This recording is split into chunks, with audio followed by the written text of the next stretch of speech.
Madame, Monsieur, bonjour et ravi de vous savoir encore nombreux ce matin pour suivre cette autre édition de Cannes au quotidien. Au cours de ce programme, nous parlerons des derniers matchs des quarts de finale qui se sont joués, des huitièmes de finale, autant pour moi, qui se sont joués hier entre le Mali et la Guinée équatoriale d'une part, la Côte d'Ivoire et l'Égypte d'autre part. Victoire des Guinéens équatoriens sur le Mali après 120 minutes de jeu et des tirs au but. Même scénario pour l'Égypte qui épingle les éléphants de Côte d'Ivoire. Tir au but. 5 tirs au but contre 4. Et nous allons nous projeter comme focus de cette émission sur les quarts de finale justement qui vont se jouer samedi et dimanche prochain. Au programme, il y a un Cameroun-Gambie, Burkina-Tunisie et dimanche, Maroc-Égypte et Sénégal-Guinée équatoriale. Avant de vous dérouler donc ce programme, nous allons rejoindre dans ce studio Thierry Elundou pour la revue de la presse nationale. Bonjour Thierry.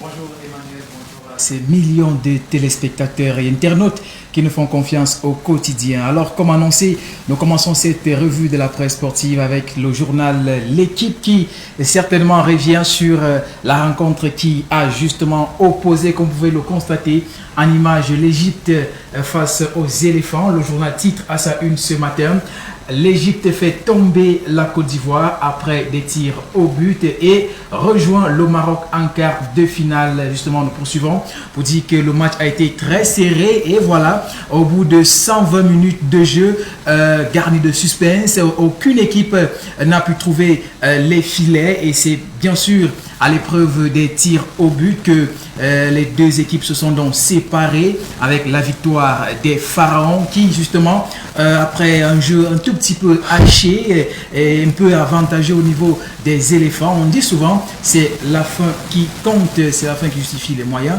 et les Pharaons sont donc qualifiés pour les quarts de finale. Ils rejoignent ces 7 autres équipes qui étaient déjà qualifiées. Ça fait ainsi 8 équipes qui vont donc concourir et chercher les tickets pour les quarts de finale. Il y avait donc autre rencontre, peut-être pour revenir sur la rencontre avec toujours l'Égypte, pour dire que l'Égypte se qualifie donc au bout de suspense, comme nous le disions tantôt. La maladresse des attaquants liée à la grande forme des gardiens a poussé ce huitième de finale à se décider lors d'une séance de tir au but.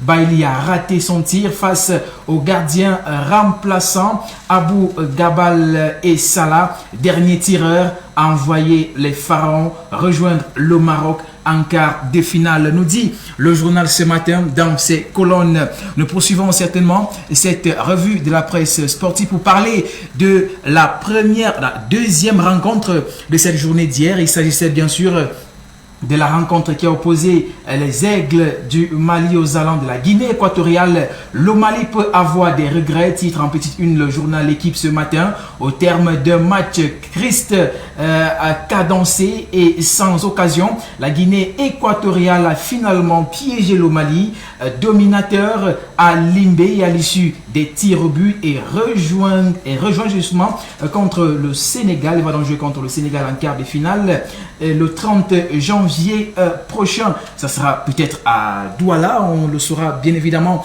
au cours de cette émission avec les détails qui vous seront fournis par les experts qui seront sur le plateau. C'est ce que nous dit le journal ce matin. Et peut-être pour sortir de cette revue de la presse, le 11 mondial vous présente justement le programme complet des quarts de finale qui vont bien sûr débuter samedi prochain, avec d'ailleurs 2 jours de repos pour toutes les équipes qui ont comme ça disputé ces huitièmes de finale avec la hargne possible, et certaines équipes sont donc rentrées à la maison. Elles vont donc continuer à regarder la suite de la compétition à la maison. Mais ici, on vous présente déjà un tableau des quarts de finale, déjà avec samedi 29 janvier à 17h. Le pays organisateur, le Cameroun, va affronter justement la Gambie. C'est à 17h au stade de Japoma. Et puis le même samedi, on a une autre affiche, Burkina Faso contre Tunisie, c'est à 20h justement. Et dimanche, un jour après seulement,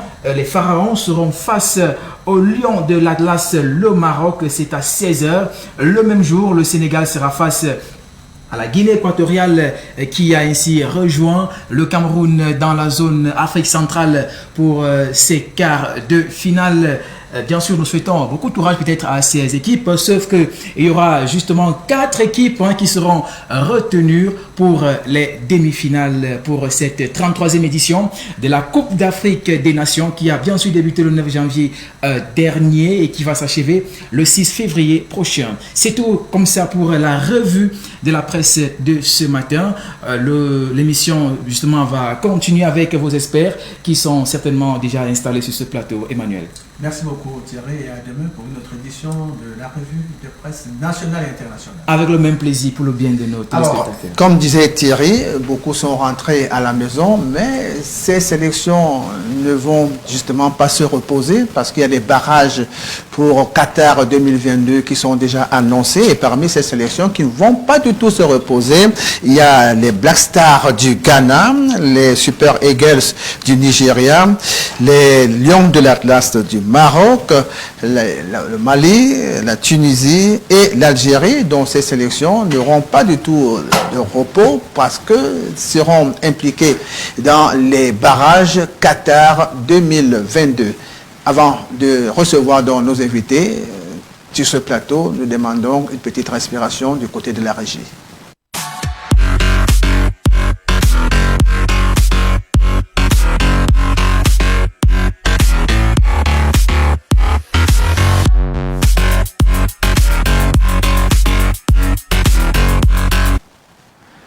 Voilà, retour donc sur le plateau et nous accueillons d'emblée, d'entame, Yannick Ifa. Yannick, bonjour. Bonjour Emmanuel Jonas, bonjour à Franck, bonjour à nos millions de téléspectateurs qui nous regardent tous les matins depuis que ce programme spécial effectivement a été mis sur pied pour guider cette actualité décortiquée des rencontres de la CAN, la 33e édition qui se déroule dans notre cher et beau pays, le Cameroun. Nous acheminons véritablement tout doucement mais sereinement vers la fin de cette compétition avec la fin hier des 8e de finale et le plaisir, bien entendu, est le nôtre d'être encore là ce matin. Merci. Alors, Jean-Pierre, bonjour. Bonjour Emmanuel, bonjour à toujours omniprésent. Hein. Bien sûr, on est là pour servir les téléspectateurs et internautes. Bonjour Yannick, bonjour aux fidèles téléspectateurs et internautes qui nous suivent depuis le 3 janvier, je crois bien. Alors, nous allons donc commencer par le débriefing des derniers matchs des 8e de finale qui sont disputés hier. Il y avait Maroc, il y avait Mali, Guinée équatoriale et Côte d'Ivoire, Égypte. Alors, Yannick, il faut dire que ces deux rencontres, n'est-ce pas, auront tenu la promesse des fleurs. Oui, c'est d'autant plus que c'était la première journée, justement, depuis le début de cette compétition, depuis le début de cette CAN. Une journée qui a finalement été, je veux dire, déclarée vierge. Hier, on n'a pas eu de but. Temps réglementaire plus prolongation, il a fallu pour les deux, dans les deux rencontres, que les deux équipes à chaque fois se séparent à la phase fatidique des tirs au but. Je le disais déjà, pas que je prédisais, je disais que la Côte d'Ivoire pourrait rester face à cette équipe égyptienne. Yannick, pour aller de façon méthodique, nous commençons par Mali, Guinée équatoriale. La dernière rencontre, le dernier 8e de finale, effectivement. Et là aussi, je veux dire que c'était beaucoup plus le cœur que toute autre chose pour la Guinée équatoriale. On va réellement regretter, je crois, une ou deux choses pour cette équipe malienne. On l'avait déjà dit, et les Aigles du Mali l'ont encore fait montre de l'étalage, n'est-ce pas, de leur talent, du collectif, n'est-ce pas, de la maîtrise du ballon. Mais tout cela, Emmanuel Jonas, est resté académique. C'est-à-dire qu'on a l'impression qu'on est à l'école de foot. C'est un football des académiciens. C'est beau à voir quand ça déroule. Mais finalement, comment vous pouvez expliquer donc après tout cela, après tout ce que ces garçons démontraient sur le terrain, qu'au terme des deux mi-temps, c'est-à-dire au terme des 90 minutes, qu'il n'y ait qu'un seul tir cadré côté malien. Et quel genre de tir? Donc vous comprenez effectivement que ça a pêché beaucoup plus sur la jeunesse. C'est des garçons, effectivement, on a écouté le coach, dépité véritablement à la fin de cette rencontre. Il a dit, ces garçons ont tout donné. Et je pense que tout se résume là. C'est-à-dire qu'effectivement, c'est des enfants, comme je parlais d'académiciens tout à l'heure, et c'était tout. Ça manque d'expérience dans cette équipe du Mali. Vous ne pouvez pas développer un si bon foot et que vous n'arrivez pas à avoir des occasions nettes de but et que vous n'arrivez pas à inscrire. Je pense également, quand on essaie de regarder le parcours du Mali dans cette compétition, qu'au terme du premier tour à la phase des poules, le Mali a inscrit 4 buts et que dans les 4 buts, 3 ont été inscrits sur penalty. Pour effectivement confirmer mon argumentaire ce matin, pour dire qu'il y a eu 3 penalty et un seul but qui a été inscrit véritablement au cours du jeu. Donc hier, c'est une belle équipe malienne, malheureusement, qui est tombée face aux Équato-Guinéens qui, comme le disait leur attaquant à la fin de cette rencontre, se sont donnés, c'est-à-dire ils ont fait couler, il n'a pas parlé de sueur, mais il dit couler le sang. Donc vous comprenez, il dit ils sont venus pour se faire plaisir. Donc la Guinée équatoriale jouait hier, elle savait qu'elle perd, qu'elle gagne. Vraiment, ils sont là en train de se faire plaisir. Du coup, l'avantage avec cette équipe, c'était quoi? C'est-à-dire, elle observait le Mali jouer et connaissait là où il y avait ses limites. Il les laissait venir et quand il y avait possibilité. Et j'ai vu les Équato-Guinéens vers la fin de la deuxième manche des prolongations qui n'avaient envie que d'une chose. C'était que l'arbitre mette fin à cette affaire et qu'ils aillent au tir au but. Donc vous comprenez que tactiquement, ils étaient, je veux dire, plus expérimentés, plus mûrs que l'adversaire qui était en face, à savoir le Mali. Et c'est grâce à cette malice, effectivement, que la Guinée équatoriale a réussi à remporter cette rencontre, parce que même à l'épreuve fatidique de tir au but, il faut dire qu'il faut être costaud, véritablement dans la tête. Ils étaient costauds et ils l'ont remporté. Je voudrais quand même souligner ici que la Guinée équatoriale, en 3 participations à la CAN, c'est leur 3e quart de finale. Ça peut paraître quand même anecdotique, mais c'est la réalité. En 2012, la Guinée équatoriale, c'était sa première participation, avait déjà franchi, effectivement, avait déjà atteint les quarts de finale. En 2015, la Guinée organisait donc cette 2017. compétition. Non, 15. 2017, c'était au Gabon. Gabon, Guinée. Non, Gabon-Guinée, c'était en 2015 et le Gabon a organisé en 2017. Donc, en 2015, à la maison, ils ont atteint le cap des demi-finales de cette équipe équato-guinéenne. Et en 3e participation, voilà, à nouveau, la Guinée équatoriale au Cameroun qui est qualifiée pour les quarts de finale. Donc, vous voyez, c'est ce qu'on disait hier, que sans un football alléchant, la Guinée n'a pratiquement rien produit hier. Ça, il faut le reconnaître. Je dis pratiquement rien produit, mais les garçons, ils sont restés tactiquement au point et ils ont pu, avec bien sûr un Ebanidou tel que nous l'avons toujours vu, qui est resté égal à lui-même tout au long de cette rencontre hier. Ils ont su tenir cette fougue, cette jeunesse malienne pour finalement venir à bout de cette équipe à la séance fatidique des tirs au but. Alors, Jean-Tep, malgré tout, malgré les déchets constatés ça et là, côté équato-guinéen, il faut dire qu'il y a une sorte de satisfaction de ce côté-là. Oui, bien sûr. Lorsqu'on fait quand même tomber une équipe comme le Mali, on peut, disons, jubiler. Surtout le Mali part avec toutes les faveurs des pronostics. Une équipe, c'est vrai, qui n'a pas totalement dominé son groupe en phase de poule. C'est quand même l'équipe a terminé première avec le même nombre de points que la Gambie en tête, avec 7 points devant la Tunisie quand même. Et on a vu une équipe malienne, puisqu'on parle de la Tunisie, dominer la Tunisie lors de leur premier match dans cette Coupe d'Afrique des Nations. Une équipe malienne quand même qui a de la qualité, avec de la jeunesse déjà, il faut dire une équipe très jeune, avec des bons joueurs qui évoluent quand même dans des bons clubs, parce que lorsqu'on cite des garçons comme Bissouma, Aïdara, Koné, il faut dire que ce sont des bons joueurs de façon assez générale et complète. Donc on va donc dire que c'est une formation qui a déçu, puisque durant cette rencontre, on peut le rappeler, mesdames et messieurs, c'est pendant 120 minutes, Emmanuel, juste 2 frappes cadrées de part et d'autre. Ça veut dire le temps réglementaire et les prolongations. Les deux équipes n'ont réussi à cadrer que 2 frappes. C'est vrai qu'elles se sont procurées plusieurs occasions franches. Elles se sont procurées quelques occasions franches, mais pas les tirs étaient vendangés, pas de véritable occasion de cadrer. Maintenant, pour parler du match, il faut quand même dire qu'un fait qui n'est pas à négliger, ce sont les décisions de l'arbitre. Tout à l'heure, Yannick l'a dit, il faut dire que la formation du Mali aurait en réalité pu avoir bénéficié de 2 pénaltys nets durant cette rencontre. On se souvient de cette balle qui est arrivée sur le bras du défenseur de la Guinée et aussi cette autre faute. En gros, la Guinée n'a pas eu du bol, n'a pas eu de la réussite et n'a même pas aussi été aidée par l'homme en noir. Alors, je parlais tout à l'heure, n'est-ce pas, des équipes qui sont rentrées et qui ne vont pas se reposer.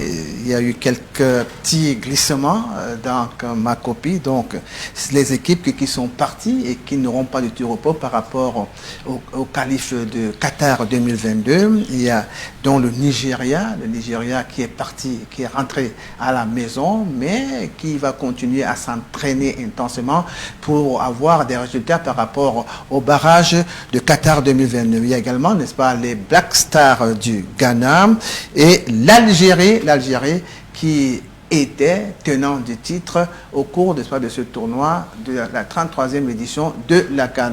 Nous recevons à l'instant le coach Jean-Paul Akono pour cette émission. Alors Jean-Paul Akono, bonjour. Bonjour Emmanuel Jonakana, bonjour à Franck Peck, bonjour à Yannick Efa. Alors, je pense que ce matin, vous aviez quelques petits soucis hier, c'est pour ça que vous n'étiez pas là. Les téléspectateurs ont demandé, mais où est le coach? C'est quand le coach n'est pas là, on sent quand même un vide. Hein. C'est comme un match, n'est-ce pas, de football où l'entrejeu est complètement handicapé. C'est peut-être parce que c'est l'habitude, depuis le début, n'est-ce pas, de CAN au quotidien de Venus One. Je pense qu'ils ont été habitués à voir presque les mêmes figures et tout ça. Et quand il y a quelques petits soucis d'absence, bon, ils se posent des questions. Sinon, c'est quand même une preuve que nous sommes suivis et que le travail que nous faisons ici, vraiment, n'est pas rien. Bon, alors revenez. Quand nous parlions déjà, nous décortiquions déjà la rencontre Mali-Guinée équatoriale, une rencontre qui a connu la victoire de la Guinée équatoriale au tir au but. Jean-Paul Akono. Oui, au tir au but. Je dois dire qu'au début de cette rencontre, justement, nous avions eu l'impression qui s'est dégagée dans ma tête, c'était que vu, n'est-ce pas, du dispositif du système et même du dispositif tactique de chacune des équipes, on avait l'impression qu'on ne voulait pas tellement, n'est-ce pas, se découvrir et passer vraiment à l'assaut. Il fallait peut-être faire tomber l'adversaire, chacun, n'est-ce pas, dans peut-être le piège que l'autre lui avait tendu, mais malheureusement, ils se sont neutralisés de ce côté-là. On a donc eu l'impression qui s'est dégagée, c'était que les gens voulaient jouer, n'est-ce pas, à l'usure, faire match nul, aller aux prolongations, et essayer de partager au tir au but. Où vraiment c'est, je peux dire, la chance, oui, parce que la chance existe partout, même au football, ça existe. Donc c'est cette impression qu'on a eue. Même si la première période vraiment aura été très ennuyeuse parce qu'on n'a véritablement pas eu de quoi se mettre sous la dent, mais à la seconde période quand même on a essayé de voir une équipe malienne, n'est-ce pas, essayer de partir un peu à l'assaut en changeant un peu des dispositifs tactiques, élargissant beaucoup plus les jeux vers les côtés, mais malheureusement ils étaient maladroits, il faut le dire, ils étaient vraiment maladroits parce qu'ils se sont créé beaucoup de situations de but en seconde période, mais n'ont pas pu les concrétiser. À l'image de celle que, je crois, Bissouma, n'est-ce pas, met toute la défense hors de danger et place un ballon vraiment, comme on dit en or, à son coéquipier, qui vient, il met le ballon en l'air. Alors que ça aurait dû être le but du match, et je crois que ça sera arrêté là. Alors, la Guinée équatoriale est restée logique dans son dispositif, vraiment subissant les assauts, attendant quelques contre-attaques, malheureusement, qui n'ont pas aussi abouti, toujours comme je l'ai dit, la maladresse des uns et des autres. Donc ça fait que on a assisté certes à une seconde période assez animée, mais stérile en but. Donc tous, n'est-ce pas, leur objectif a été atteint, à savoir c'est de partager au tir au but. Alors, les Maliens, n'est-ce pas, sont dans les regrets ce matin, parce que j'ai comme l'impression que les Maliens ont manqué cette arme supplémentaire qui aurait pu apporter quelque chose de très positif. Et comme l'impression que j'ai eue, en seconde période, effectivement en changeant des dispositifs tactiques, ils auraient dû insister, n'est-ce pas, sur cette organisation, sur ce dispositif. Ils auraient dû insister, mais ils ont fait, je crois, une quinzaine, une vingtaine de minutes. Après, ils se sont repliés. Souvenez-vous du match Maroc-Malawi, je crois. Vous avez vu, quand les Marocains ont encaissé le but, mais ils ont mis à rude épreuve, n'est-ce pas, toute l'équipe malawite, vraiment, par des débordements, par des tirs, par les corners, par des centres. Le gardien était toujours... Il n'a pas eu de repos, la défense n'a pas eu de repos, jusqu'à ce qu'elle craque. Jusqu'à ce qu'elle craque, et nous connaissons le résultat aujourd'hui. C'est ce que le Mali aurait dû faire, même si ces joueurs apparemment avaient l'impression d'être encore un peu jeunes, tout ça ainsi de suite, mais ils avaient quand même de la qualité et du talent. Et surtout, comme ils étaient jeunes, donc ils avaient vraiment assez de ressources physiques pour pouvoir imposer un rythme pour faire craquer, n'est-ce pas, cette défense très regroupée des Équato-Guinéens. Mais hélas, ils l'ont fait pendant une vingtaine de minutes, n'ayant pas eu d'effet.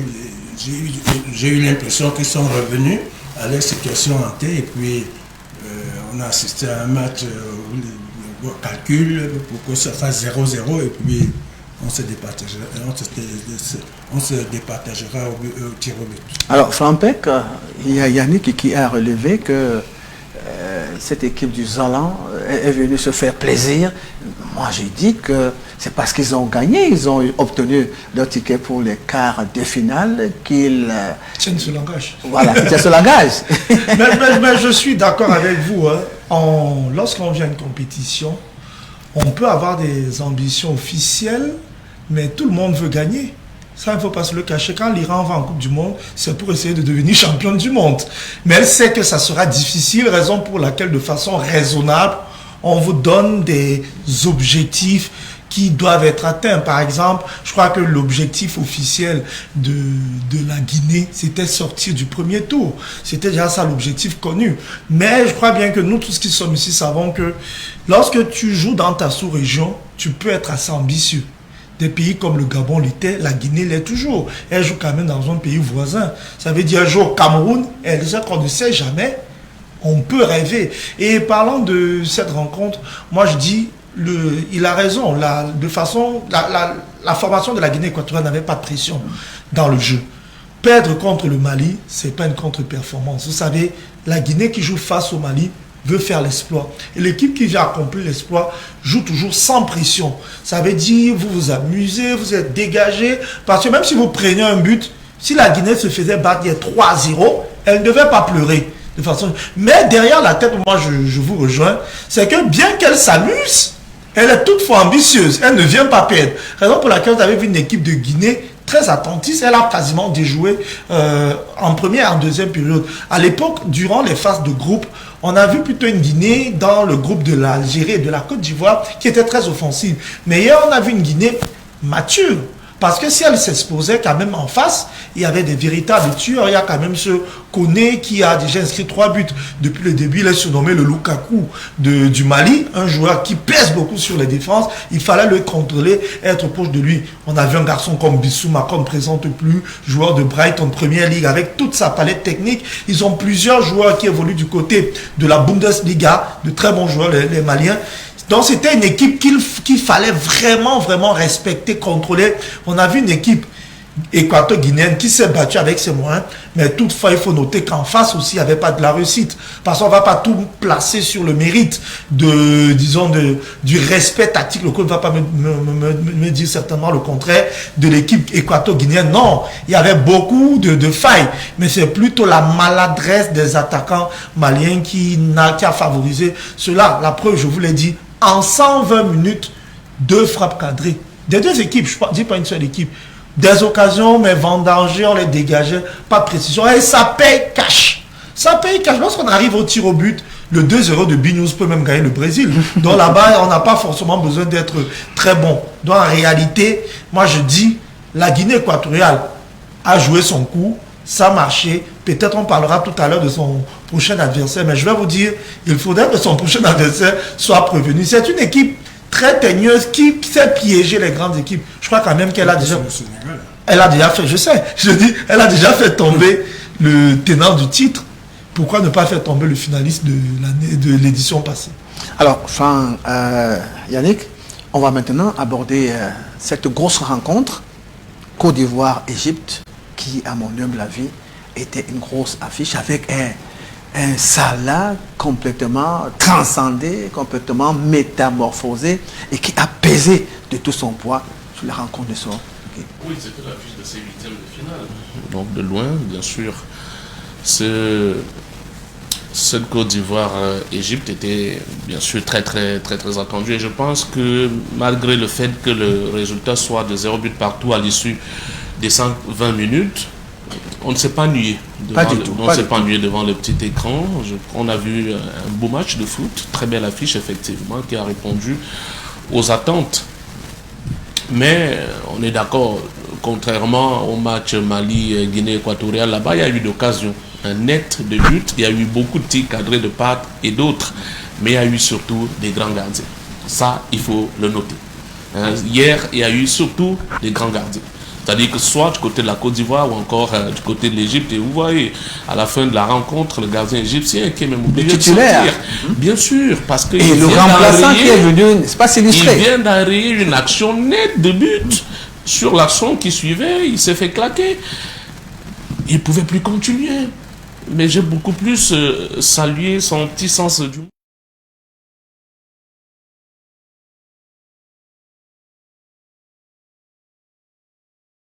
Mais avec ce sourire-là, pour le faire comprendre qu'écoutez, nous sommes ensemble, nous devons continuer à batailler et qu'il était sûr, n'est-ce pas, de son remplaçant. Et bien sûr, et c'est ça justement qui était important.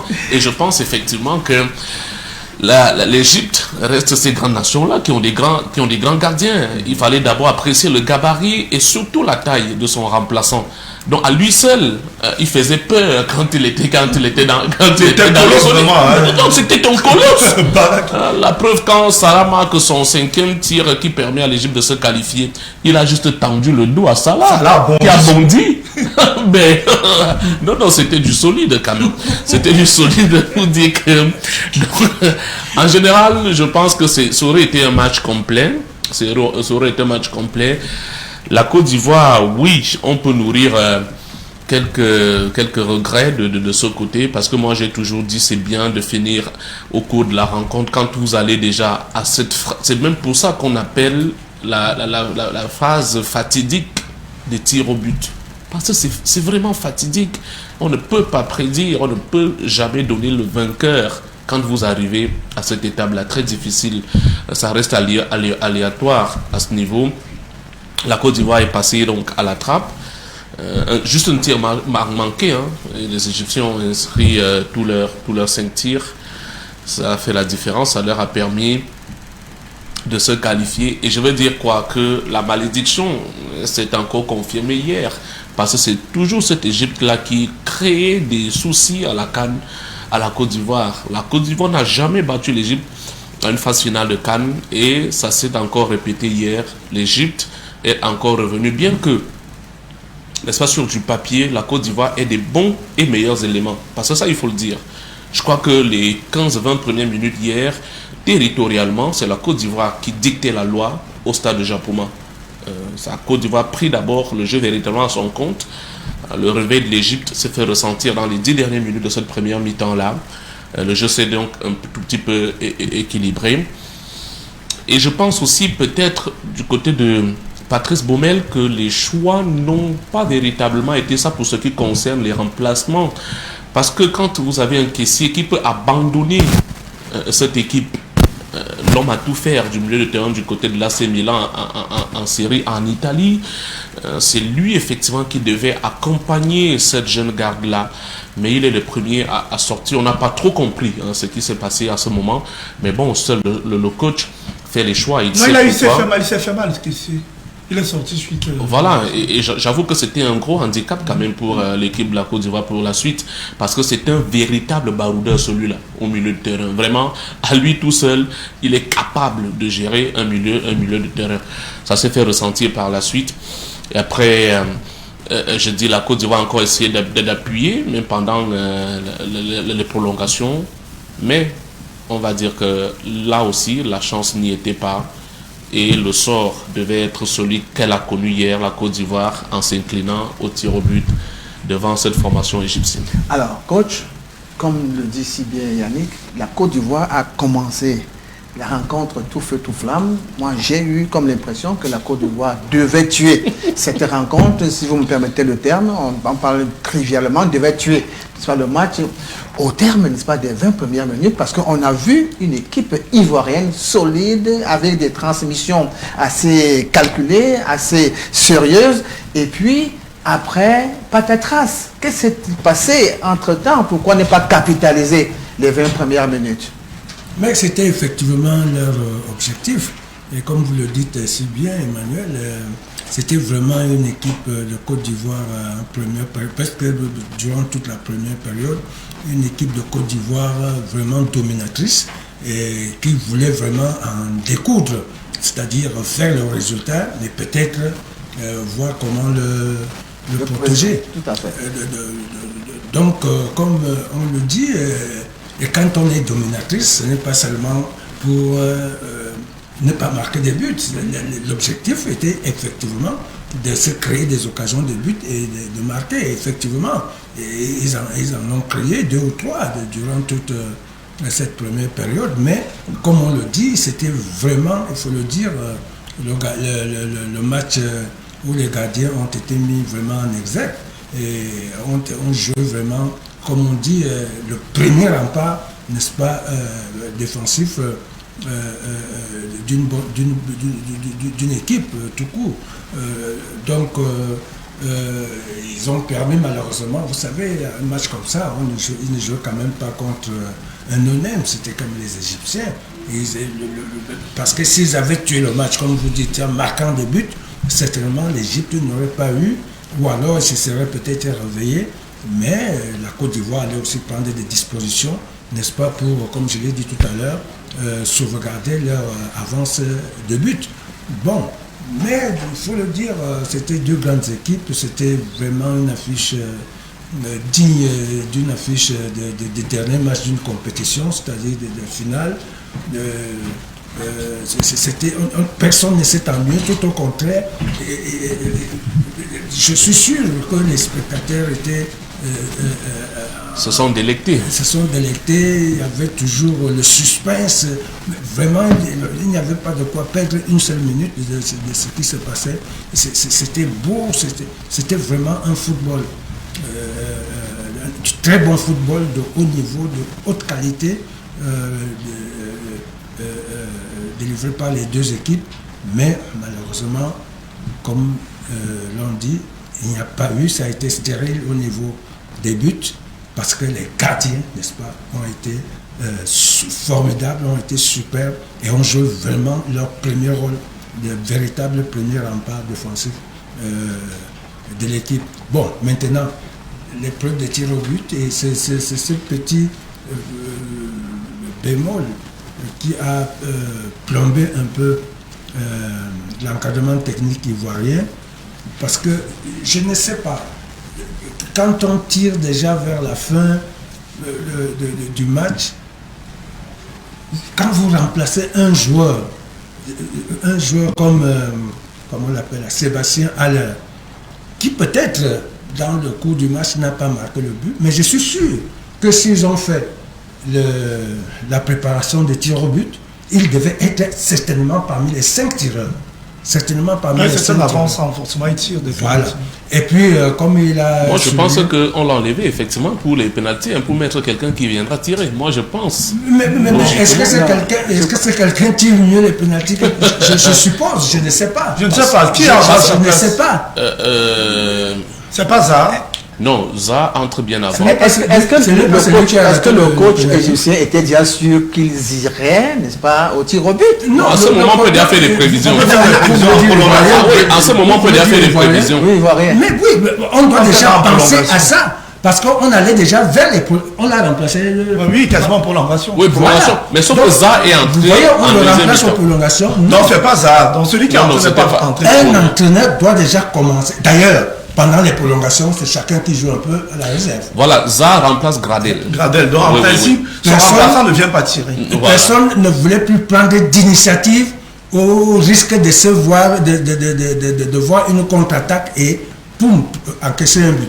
Donc les deux équipes se disaient, bon, ok, on a tout donné pendant les 90 minutes, première période de prolongation. Maintenant, mieux vaut qu'on soit prudent pour attendre le tir au but. Donc tout le monde, chaque entraîneur, je suis sûr, je l'ai été. C'est-à-dire qu'à un moment donné du match, quand vous voyez, vous dites non. Et Alors, un si. tir au but. Oui. Alors, quand vous sortez à ce moment-là, celui qui peut vous mettre un ballon au fond des filets. C'est une erreur monumentale. Moi, je me dis que c'est une erreur de management. Vraiment, c'est parce que Fissier, il est un bon tireur de penalty. Malheureusement, il a été blessé. Il est sorti.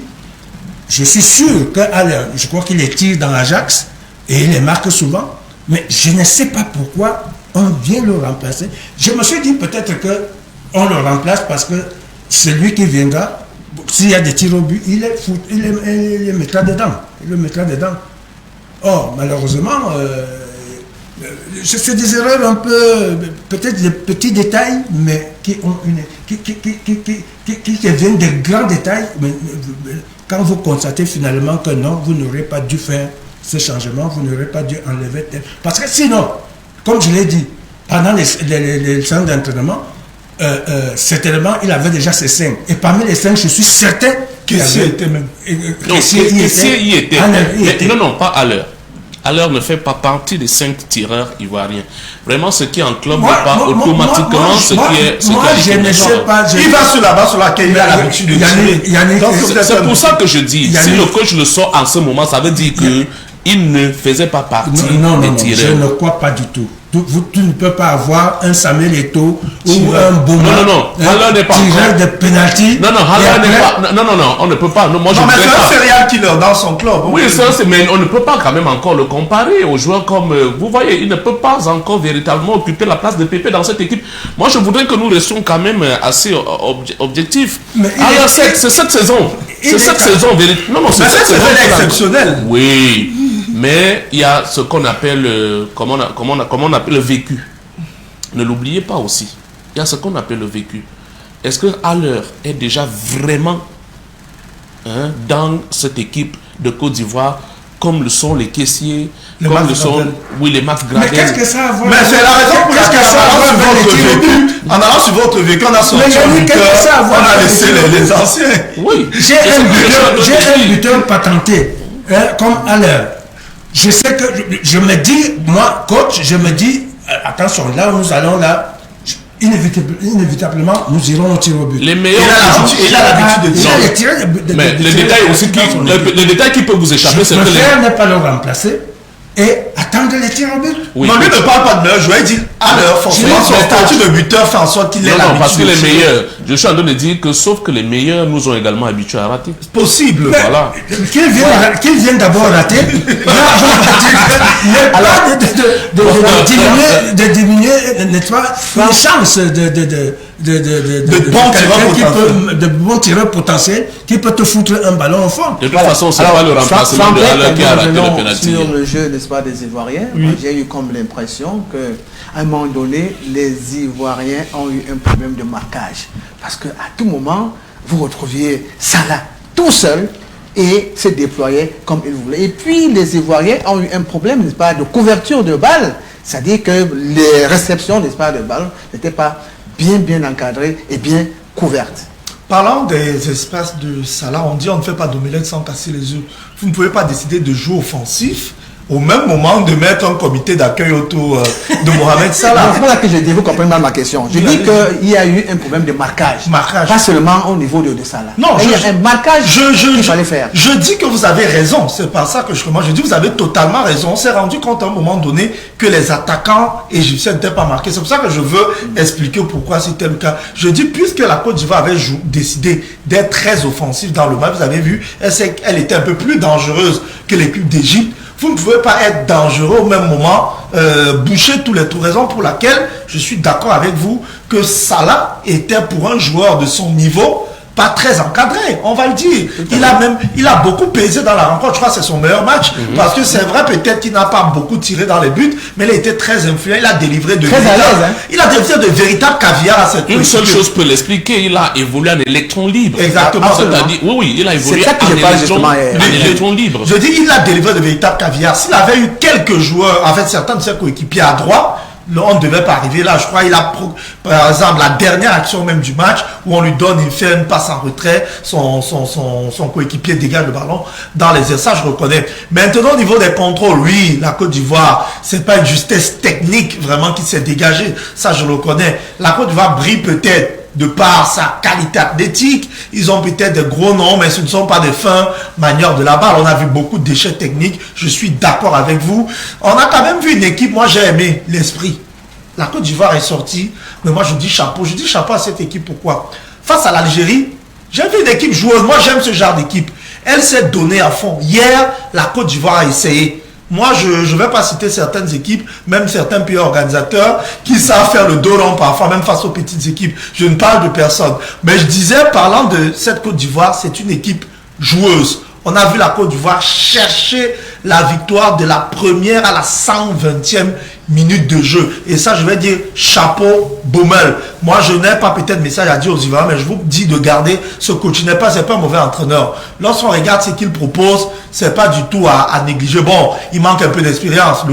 Lorsque le coach Manusson lui donne, c'est normal. Il n'a pas le vécu de Jean-Paul Akono. Parce que parfois, on se dit, lorsqu'on est blanc, on a la peau blanche. Honnêtement, non. On a la science infuse. On a la science infuse. Non, c'est un très jeune coach. Avec le temps, coach, ça je peux vous le dire, il verra que la séance de tir au but se prépare. Au-delà des séances d'entraînement, lorsque vous êtes déjà en prolongation, vous commencez à faire des calculs. Mais j'ai l'impression que lui voulait à tout prix tuer le match. Raison pour laquelle il ne voulait pas arriver au tir au but. En tout cas, il avait compris comme moi. Oui. C'est-à-dire que c'est clair, là où je regardais le match, j'ai dit, la Côte d'Ivoire ne doit pas aller au tir au but avec il s'est pensé sur le passé même des deux équipes. Bien sûr, et au-delà de ça, il n'avait pas aller au tir au but. Et il était conscient du fait, il ne faut pas se le cacher, on connaît la force de frappe de son portier. Hein. C'est pas pour dire qu'ils ont un mauvais gardien, mais il savait que c'est pas assurance tout risque avec ce gardien. Lorsque vous évaluez l'effort, vous dites, les tirs au but ne vous arrangent pas, vous faites tout pour tuer le match. En gros, c'est une équipe ivoirienne joueuse qui a pris par la rencontre, mais beaucoup d'échecs techniques et aussi quelques petits... ils ont un peu, tactiquement, ils ont trop négligé cette formation égyptienne. C'est bien peut-être qu'elle soit sortie parce que sinon je devais dire que ça, face à d'autres équipes, ça pouvait payer cash. Ça pouvait payer cash et ça payait cash justement. Oui, il faut dire quand même qu'il y a aussi eu de grosses débauches d'énergie contre le match contre l'Algérie. Il faut pas il y a eu un problème de récupération. Pas que, on n'a pas trop ressenti ça, voilà. Au cours de la rencontre hier, mais par moment, parce qu'il y avait des périodes, la Côte d'Ivoire avait des périodes. Les 20 premières minutes, elle a su d'ailleurs dominer cette équipe égyptienne. Je vous l'ai dit, les 10-15 dernières minutes, c'était beaucoup plus légèrement à l'avantage de l'Égypte qui revenait petit à petit, qui occupait des espaces. Vous aviez effectivement un Salah qui prenait de temps à autre le jeu à son compte. Et je pense effectivement, comme le disait Franck tout à l'heure, c'est-à-dire si l'Égypte avait un bon milieu de terrain, ben écoutez, elle devait faire très mal à cette équipe de Côte d'Ivoire. Malheureusement, Salah n'a pas ces joueurs qui le comprennent directement, un peu comme quand il englobe du côté de Liverpool. Il a livré là l'un de son meilleur match effectivement depuis le début de cette compétition.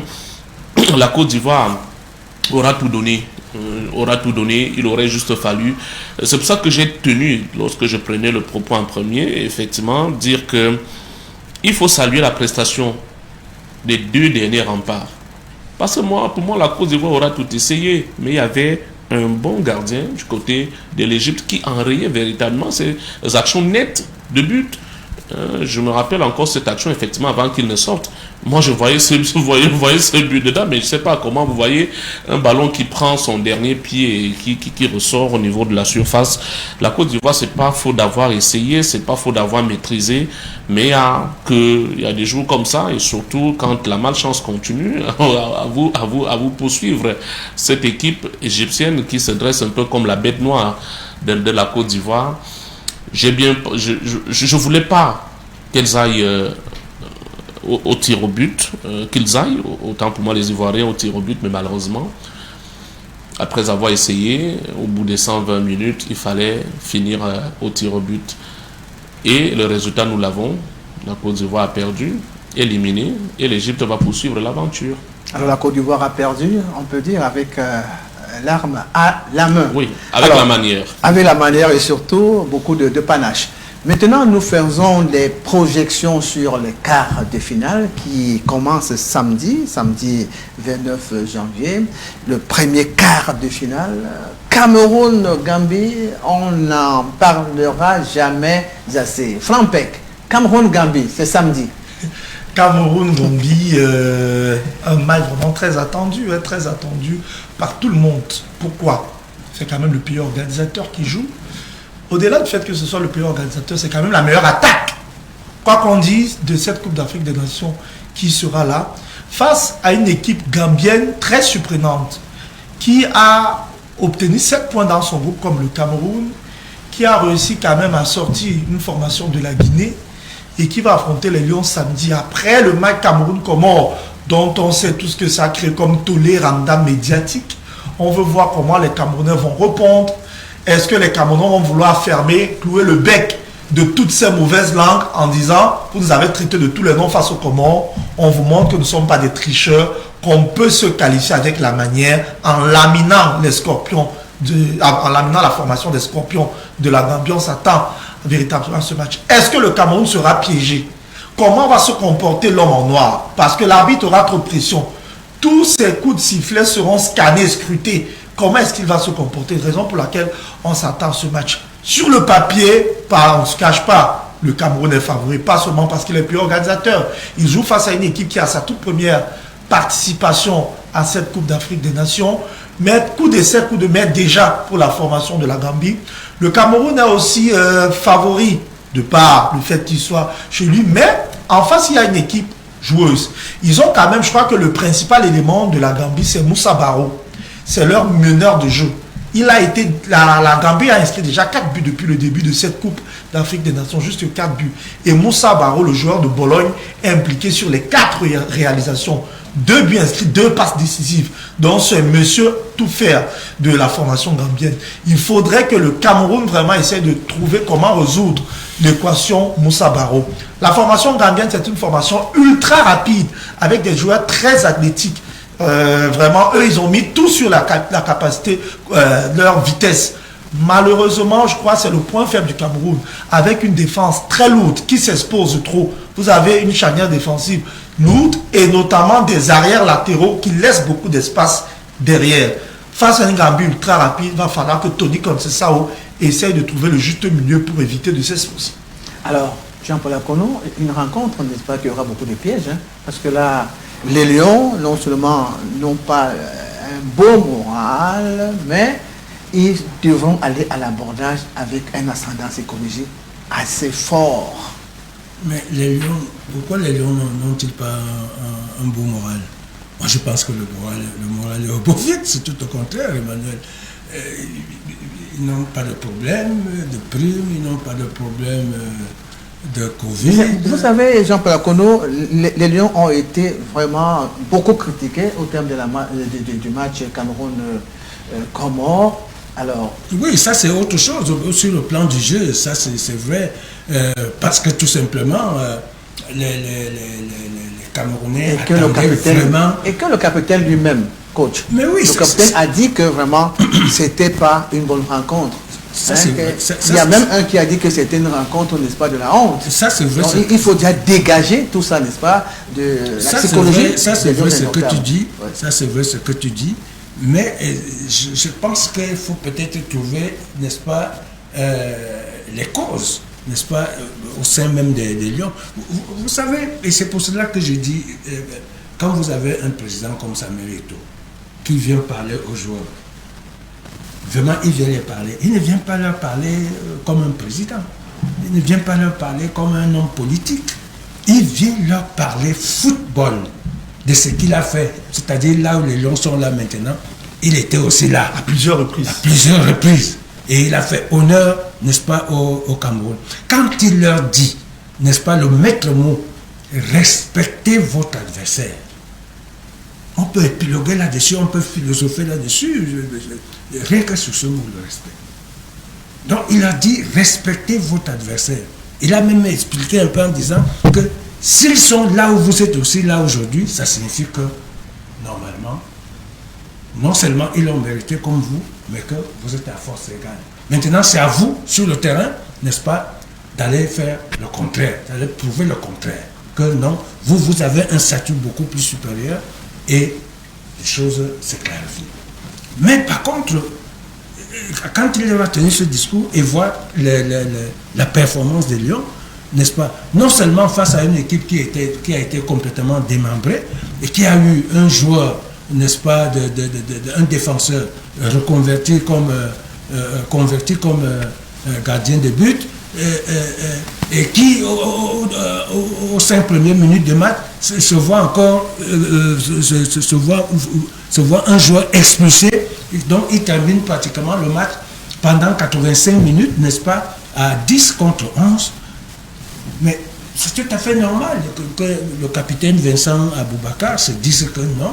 C'est une façon de dire de demander pardon aux Camerounais, que la faute c'est plutôt à nous. Nous n'avons pas pu répondre à vos attentes parce que les Camerounais attendaient quoi? Que tout simplement les Lions marchent vraiment sur les Comores. Malheureusement, ça a été plutôt un match poussif, une fois de plus pour les Lions. C'est tout à fait normal que, je ne sais pas si dans la tanière, n'est-ce pas, il y a de doutes si le moral est bas à cause de ce match, mais pour les Camerounais, c'est tout à fait normal que les Camerounais soient un peu hésitants, soient inquiets, et surtout que nous rencontrons là maintenant la Gambie, qui, elle, n'aura pas beaucoup de cas Covid, n'est-ce pas, et qui, on l'espère. Hein. Enfin, on l'espère. Et puis, pour revenir sur ce cas de Covid, là encore, le président Samuel Eto'o a fait une sortie pour une belle mise au point. Le président Samuel Eto'o là a fait comprendre que ce ne sont pas les Camerounais, ce ne sont pas les médecins camerounais, n'est-ce pas, qui font les tests. C'est la CAF qui a amené son cabinet d'experts en la matière qui font donc les tests. Ce qui font les tests, ce ne sont pas les Camerounais. Et parce qu'on a commencé à taxer les Camerounais des tricheurs, de je ne sais pas quoi, tout ça, ainsi de suite. Ils ont amené vraiment à sortir de ses gonds et à faire cette mise au point. Il leur a dit, vraiment, lui, en tant que joueur, et maintenant qu'il est président d'une fédération, il n'a jamais triché et il n'acceptera jamais que l'institution qu'il dirige soit traitée de tricheurs. Voilà. Donc cette mise au point a été faite. Peut-être beaucoup de gens pensaient que c'est les Camerounais qui font moi-même, j'y pensais. Ils font des micmacs. Voilà, ils font des micmacs et tout ça, ainsi de suite. Non. Et ce cabinet même, il faut dire qu'il n'est même pas commandé par la CAF. C'est un cabinet indépendant qui a suivi les tests durant l'Euro, le dernier Euro. Donc pour dire que même la CAF n'a même pas autorité sur ce cabinet. Voilà. Donc même la CAF même ne peut rien dire. C'est un cabinet qui vient de l'Europe. Parce que la CAF a dit, si elle prenait un cabinet africain, on devait dire que ce sont les micmacs. Voilà. Donc ils ont pris un cabinet indépendant. Et pour ça, excusez-moi de vous couper, coach. Je dis pour enchérir, j'ai suivi l'ambassadeur tunisien réagir lorsqu'on lui a posé la question sur les tests. La Tunisie est pour l'heure l'un des pays qui a été le plus touché par les cas Covid. L'ambassadeur tunisien a dit que ce sont des bons tests. Pourquoi? Il dit qu'eux-mêmes, ils ont leurs médecins. Comment ils font? Ils font leur propre test. Il dit, lorsque ce cabinet fait les tests, ils font une contre-expertise. Il dit, sans toutefois demander une permission, il dit, tous les tests, l'ambassadeur tunisien, c'est vrai, peut-être demain, je vous promets, on va vous passer son interview, il dit, tous les tests ont été corroborés par leur cabinet, il dit tout, sans exception. Donc il dit que tous ces tests sont bons. La preuve, je vous dis, la Tunisie a été privée de plusieurs joueurs, même face au Nigeria, ils avaient tous les 7 joueurs out, mais l'ambassadeur dit que ce sont de très bons tests. Donc soyons quand même sérieux. Donc, pour revenir donc au match, c'était vraiment une mise au point. Il fallait qu'on en parle un peu aussi, Emmanuel Jonas, pour que, comme il a dit le président, pour que tout soit clair et qu'on ne pense pas que le Cameroun a besoin d'un coup de pouce. D'un coup de pouce aussi malsain que... face à qui? Face au Comores. Face au Comores. Donc, pour le match d'aujourd'hui, si les joueurs ne sont... Vous savez, et quand le match finit, il y en a qui... On nous a même dit que quand les Comoriens se sont qualifiés, ils se sont laissés aller dans les bains de foule, machin, soit avec leurs compatriotes, soit je ne sais pas où ils sont allés peut-être danser quelque part, machin, sans les cache-nez. Bon, c'est tout à fait normal qu'ils aient eu à contacter, n'est-ce pas,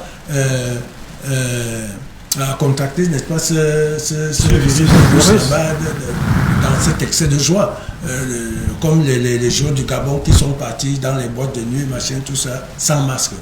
Donc, pour ce quart de finale, je crois que le Cameroun, nous devons faire très attention. Très attention. Et nous devions prendre comme exemple notre dernier match face au Comores. Et encore que la Gambie, durant tout ce tournoi, n'a fait que montrer que c'est une équipe qui progresse et qui se hisse aujourd'hui parmi les grands. Parce qu'être quart finaliste, vraiment, c'est dans une compétition à 24 équipes, hein, vous voyez, vous êtes parmi les 8 meilleures équipes qui restent. Je crois que si je vous rencontre, je ne dois plus vous prendre comme un non-aime. Tout à fait. Alors, Yannick, cette rencontre Cameroun-Gambie, là, il faut que Conceição puisse quand même réajuster ses façons, ses choix, ses systèmes et ses choix tactiques. Écoutez, même si on va jusqu'en finale, il y aura toujours réajustement côté Conceição. C'est un monsieur qui ne comprend pas grand-chose. Moi, je voudrais, au-delà de ce réajustement et tout ça, que les lions indomptables prennent effectivement conscience. Moi, je pense que ça sera ça le plus important, effectivement, pour la suite de cette compétition, et à commencer donc par samedi et ce quart de finale contre la Gambie, qui effectivement est une équipe joueuse, qui a un groupe compact, surtout des garçons qui, pour la plupart, n'est-ce pas, évoluent depuis pas mal de temps ensemble. Des joueurs qui évoluent également, pour la plupart, sur le plan local. Et voilà pourquoi ça produit le résultat que nous avons depuis le début de la compétition. Donc, quand vous avez un groupe comme celui-là, vous ne savez pas exactement où est-ce que le danger peut venir. Parce que vous pouvez aller bloquer, comment il s'appelle, le meneur de jeu, Moussa Barrow, alors qu'il y a d'autres, n'est-ce pas, qu'on a mis derrière.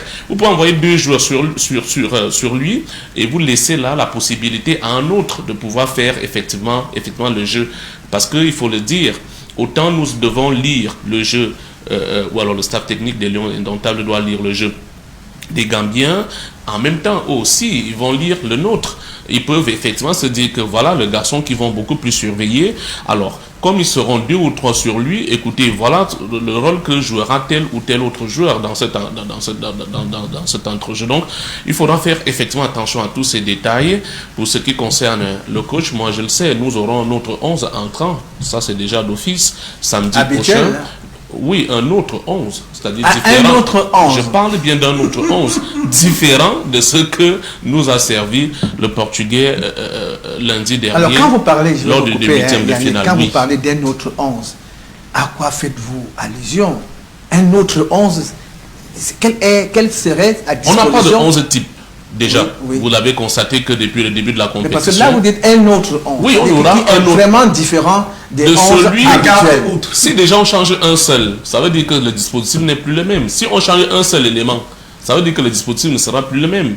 Et je ne vois pas contre Sessao aligner encore le 11 qui a joué. Parce que dans sa tête, comme il y a eu tellement de critiques, il va dire vraiment il faut encore retoucher, il faut revenir, il faut faire revenir Gouette, on l'a peut-être encore tendre et garder encore son Anguissa dans cet entrejeu, peut-être faire revenir encore Koundé Malong, toucher Castlé tout là où il était au niveau de la défense pour remettre Moukoudi ou alors Ongene. Donc vous comprenez que c'est un monsieur qui, on ne sait pas si véritablement il connaît son groupe, s'il compte sur ce groupe-là, mais toujours est-il que nous autres, nous ne comprenons pas comment est-ce qu'il fait ça. Il aurait dû, parce que moi j'ai cru qu'après les 2 premiers matchs quand même, il aurait déjà quand même ce 11 type avec lequel il pouvait j'aimerais que nous fassions le match. un exercice comme si nous étions, n'est-ce pas, des entraîneurs. Chacun sur ce plateau va proposer le 11 entrant pour samedi contre la Gambie. Alors, si on vous demandait très modestement de proposer un 11 entrant samedi. Alors, je vais prendre le 11 qui a débuté le match contre les Comores. Je peux vous passer un papier si vous voulez bien. Je les connais, de toute façon. Je les connais.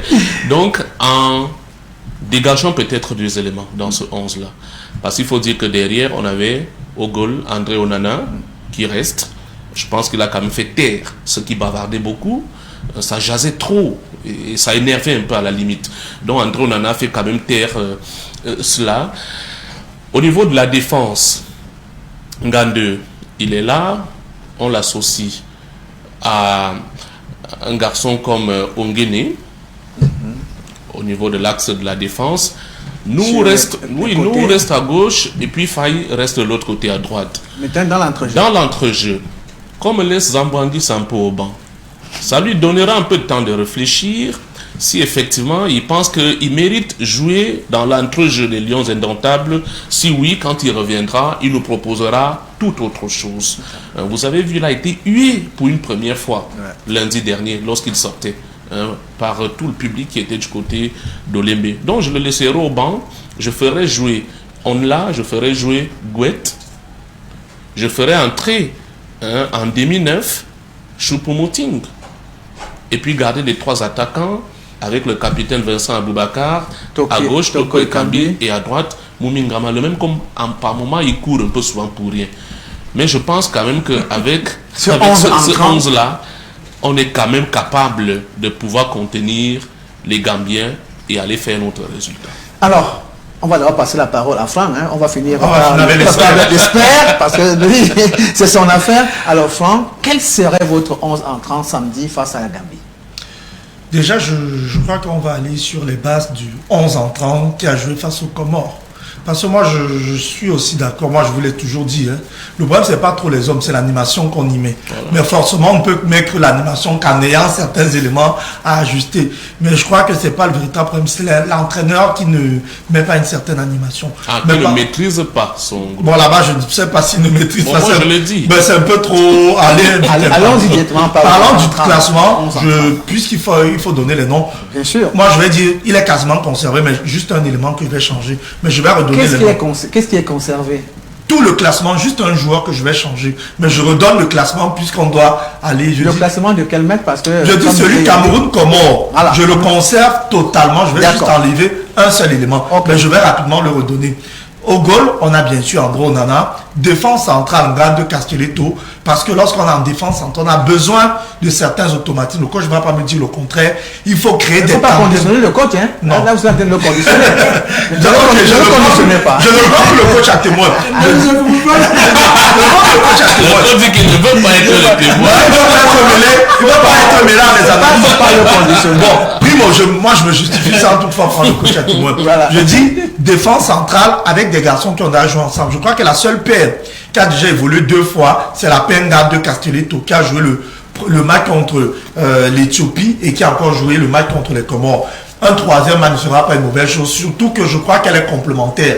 Castelletto est rapide et vif, Ngande il pèse un peu plus, donc c'est un joueur rapide, vif et un joueur un peu baraqué. Sur les côtés, on laisse faillir. Nous, je crois qu'ils se débrouillent à leur niveau. Au milieu de terrain, moi je vais laisser Zambo, peu importe ce qu'on dit.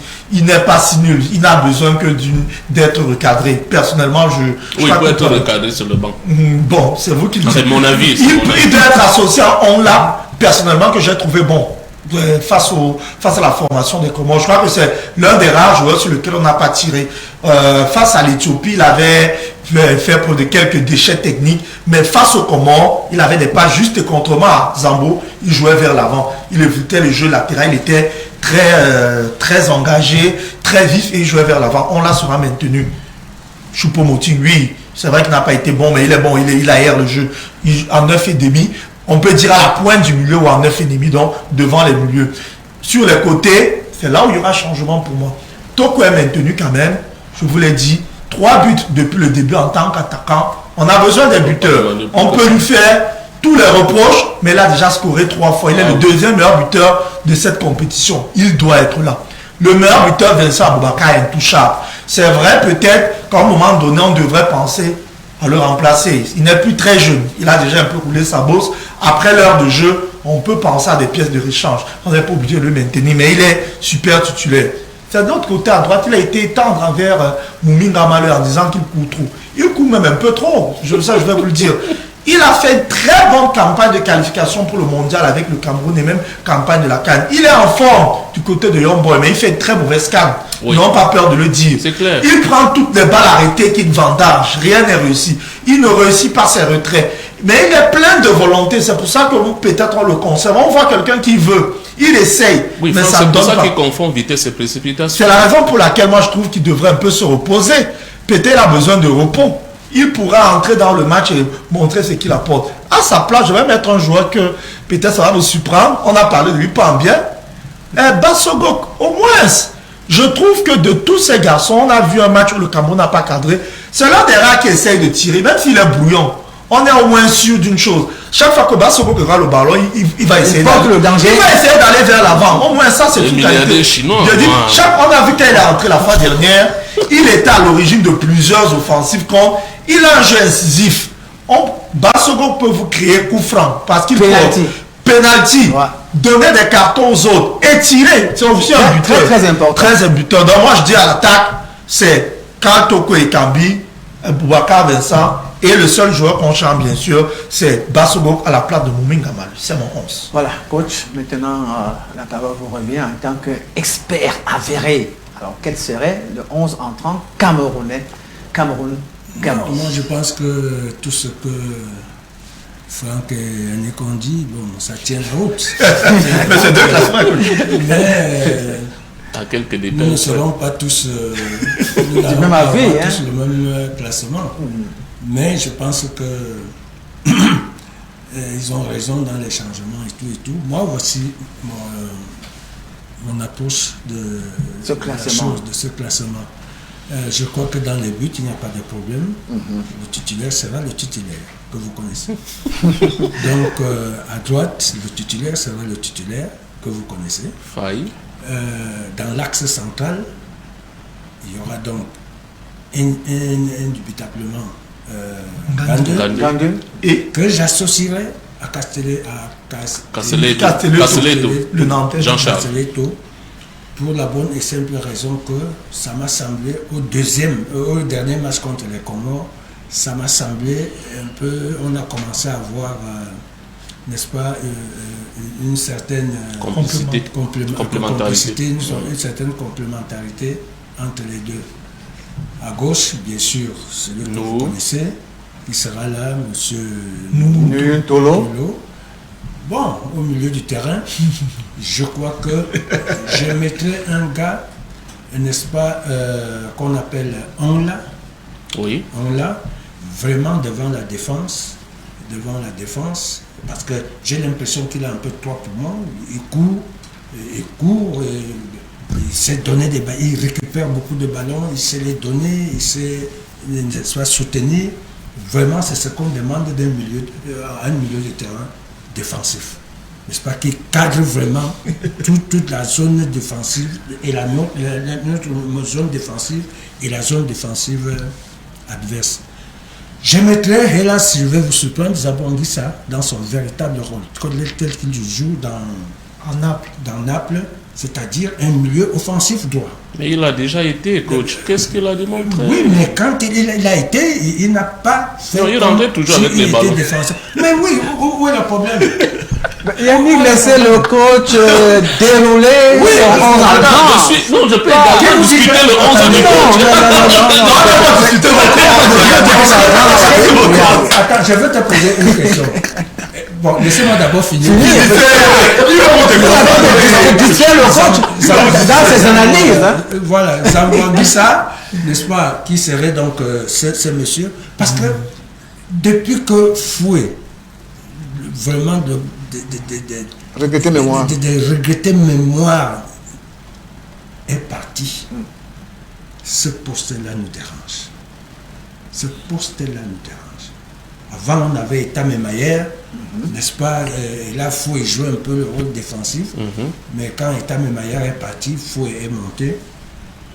Vraiment, ça nous a donné satisfaction. De par son gabarit, de par son abattage, surtout de par ses frappes. Et Zambouangui, ça me rappelle effectivement Foué.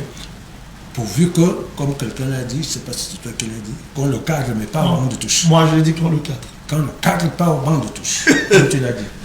Donc, en 10, en 9 et demi, effectivement, il y aurait un Choupo-Moting qui mettrait un peu de l'ordre, n'est-ce pas, au niveau de la distribution. Passes, oui, voilà, justement, la distribution. Pour les dernières passes, pour la distribution, on lui donnerait peut-être 60% de jeu offensif et 40% de jeu de milieu du terrain. Vraiment, comme on doit utiliser un véritable 9, un 9,5, c'est-à-dire comme 10.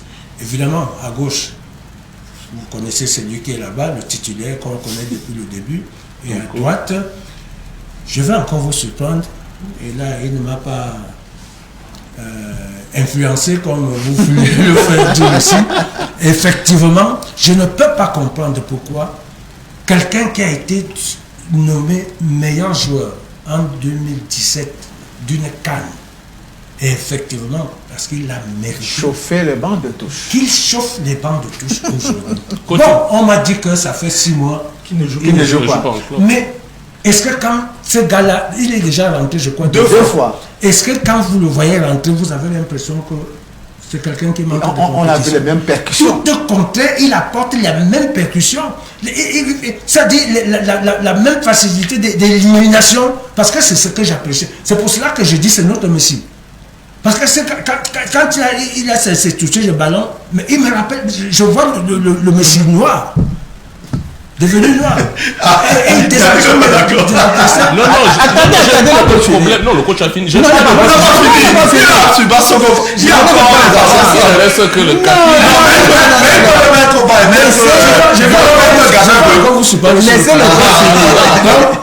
Bassogok, vraiment, s'il manque de compétition, bon, essayons de. Là, l'entraîneur peut pouvoir juger et dire que. Et donner des consignes peut-être à certains joueurs pour le mettre dans les meilleures dispositions. Pour mettre dans les meilleures dispositions, pour essayer de compenser, n'est-ce pas, à ce manque de compétition de Bassogok et privilégier son efficacité au niveau de l'attaque, lui donner donc ici plus de 65% de jeux offensifs et 35% de jeux défensifs qui seraient, comme je l'ai dit, récompensés par les Zambouangissa, par Onla, et ne serait-ce que ces deux-là. Et comme avant-centre, je vous surprendrai, on mettrait Vincent Aboubakar. Vous n'avez pas... Voilà donc... D'accord. Non, Yannick... Le coach a eu le même classement. Ça ne fait l'objet des débats. Emmanuel, le coach a eu le même Non, il n'y a classement. pas de débat. Oui, Moi, je voudrais chacun a juste donné placer un son- mot. Moi, je voudrais chacun juste son placer un 11 mot entrants. pour dire, Emmanuel Jonas, que Oui. effectivement, on est d'accord. Moi, ça ne me causerait aucun problème qu'on titularise Le milliardaire chinois. le milliardaire chinois. Ça ne me causerait aucun problème. Et c'est effectivement le problème de cette équipe. Parce que on a l'impression qu'il y a des personnes qui ont des titres fonciers. Excusez-moi, je vais encore utiliser un terme qu'on utilise trivialement.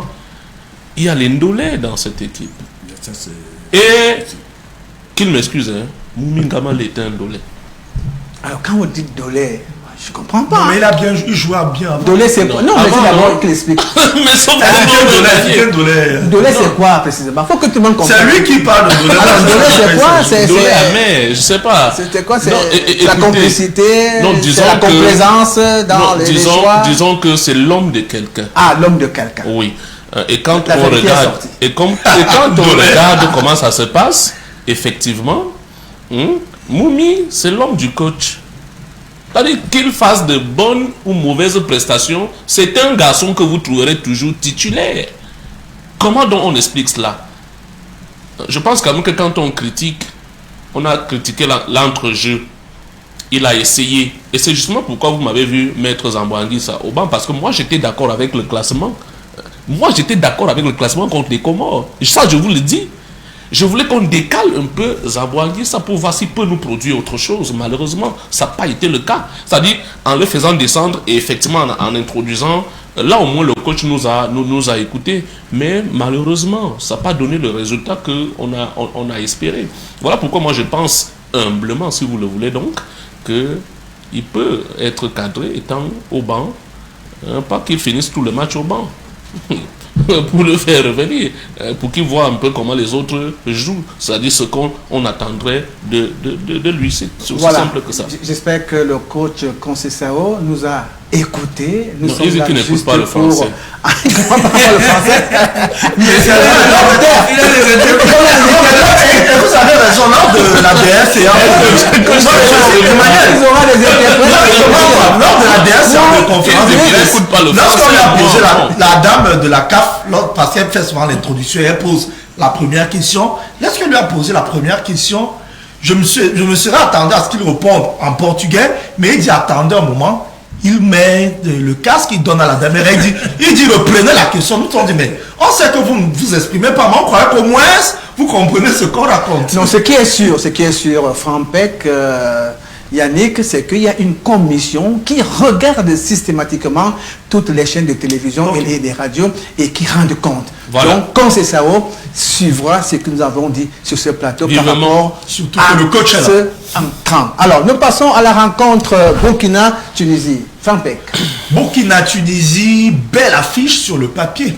Étalon face aux aigles de Carthage. La Tunisie qui a mal commencé la compétition avec 3 points pris sur 9 possibles. La Tunisie s'est qualifiée comme meilleure troisième dans une équipe repêchée. Mais pour le moment, l'équipe a quand même le vent en poupe et le moral gonflé. La Tunisie a sorti l'un des grands favoris de cette compétition, le Nigeria. Et avec la manière, ça veut dire qu'elle n'a pas fait le dos rond, elle a joué, elle a mérité sa qualification. La Tunisie, pourquoi elle peut remporter? La Tunisie, je vous l'ai dit tout à l'heure, c'est l'une des équipes qui a eu le plus grand nombre de cas Covid. On n'a jamais suivi ce pays pleurer comme les autres passent le temps à le faire. Elle sait qu'on, malgré ces cas, elle s'est organisée avec... Tu l'as expliqué tout à l'heure. Leur ambassadeur, c'est quelqu'un de correct. Voilà. Lui, il a reconnu que les cas sont vérifiés et avérés. Voilà. Et c'est ce qu'on demande à tous les pays. Quand vous avez des cas, ne vous interdit pas de venir faire une C'est contre-expertise. comme s'il ne sortait pas avec les docteurs. Je ne comprends pas vraiment. Ça Je veut dis, dire- mais la Tunisie, elle est là, bien organisée. J'ai vu une équipe Tunisie, c'est vrai que d'aucuns diront que c'était face à un non-name. La Mauritanie s'imposait 4-0 quand même. Je crois que pour l'heure, c'est le plus gros score, le plus gros écart de cette CAN, avec un doublé de son capitaine Wabi Kazri, qui sera là, a priori, face à la formation des étalons, dont certainement, ça sera une équipe portée vers l'offensive. En face, on a quand même une équipe du Burkina Faso joueuse. qui me plaît vraiment. Moi, j'aime voir le Burkina Faso jouer. Une équipe qui allie maturité et insouciance. Parce qu'elle est jeune, elle joue, mais elle ne s'expose pas tous azimuts comme cette petite nation qui découvre la compétition. Elle a un capitaine qui n'a pas eu autant de temps de jeu cette saison, de Bertrand Traoré de Aston Villa. On sait qu'il sort de blessure. Mais la chance qu'il a, c'est plus il joue cette CAN, on a l'impression qu'il monte en régime. Lors de leur dernier match, le Burkina Faso contre le Gabon, ils se sont qualifiés. J'ai vu vraiment Bertrand Traoré, très joueur, qui a posé tous les problèmes à la formation gabonaise. Il a été très remuant, très présent. Et moi, je dis c'est une bonne chose. C'est vrai, peut-être que le Gabon a été amoindri par le cartel, ainsi de suite. Mais on a vu une équipe du Burkina Faso très concentrée. Pour donner rapidement mon pronostic, je m'attends à un match qui va très bien se jouer. Ça ne va pas se sceller dès l'entame. Mais je mettrai une petite pièce sur la Tunisie. Pourquoi? Je vois un peu plus de maturité, un peu plus de qualité offensive dans le jeu. Parce qu'il ne faut pas se le cacher, les étalons, c'est un peu bruyant devant. C'est vrai qu'on joue, mais on n'est pas très incisif sur les derniers gestes. Alors, Yannick? Oui, c'est le 3e et qui jouera contre le 11e. Là, je parle du classement FIFA. Dernier indice, c'était au mois de décembre dernier. Et vous verrez que à ce niveau, nous ne serons pas surpris, peut-être pour une des rares fois. Le Burkina accusera le coup. Je voudrais donner un élément. Le Burkina est allé jusqu'au tir au but contre le Gabon. Et vous verrez qu'en face, c'est une équipe tunisienne qui effectivement a gagné en confiance, qui est passée sur le Nigeria. Et je ne la vois pas s'arrêter en si bon chemin. J'ai même envie de parler d'une rencontre facile pour cette équipe tunisienne là face au Burkina Faso. Ce qui est d'autant plus intéressant dans cette rencontre, c'est qu'elle va se disputer du côté du Roum de Yadja à Garoua. Ça fait que là aussi, ça sera plutôt intéressant. Beaucoup plus, vous le verrez, pour le Burkina Faso, ce public qui était derrière le Nigeria, effectivement, qui va supporter. Mais encore un avantage pour la Tunisie, parce que c'était la poule de la Tunisie qui était logée du côté... Non, de l'Égypte plutôt. Je crois que c'était l'Égypte ou avec le Nigeria. Voilà. Donc, mais quand même pour dire que, ok, il y aura le public derrière le Burkina Faso, mais cette Tunisie que j'ai vu évoluer face au Nigeria, avec le retour quand même des garçons tels Kazri, ça sera quand même du lourd pour le Burkina Faso. Il va falloir cravacher dur pour les étalons, mais je pense très logiquement que la Tunisie devra passer. Alors, coach, moi je pense que c'est un match 50-50. Burkina-Tunisie. Oui, je le pense aussi. Qui risque même d'aller au tir au but. Hein. Oui, qui risque. Je le pense aussi parce que ce qui est visible, c'est que autant la Tunisie qui était amputée de la plupart de ses cadres, de ses joueurs cadres, n'est-ce pas, certainement ont déjà pu rejoindre leur tanière. Autant le Burkina Faso, on l'a vu aussi, et au fur et à mesure que la compétition avançait, n'est-ce pas, il montait d'un cran un peu en puissance. Et cela s'est vu, n'est-ce pas, lors du match de 8e de finale face aux Panthères du Gabon.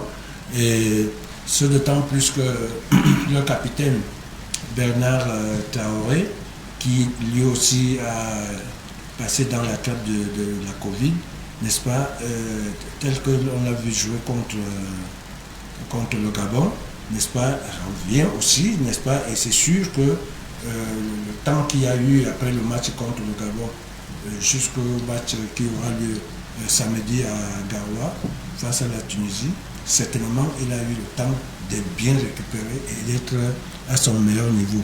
À côté de lui, il y a des jeunes que j'ai vus contre le Gabon, vraiment surtout celui qui a occasionné, n'est-ce pas, le penalty, un virevoltant vraiment ailier qui a mis en déroute son vis-à-vis et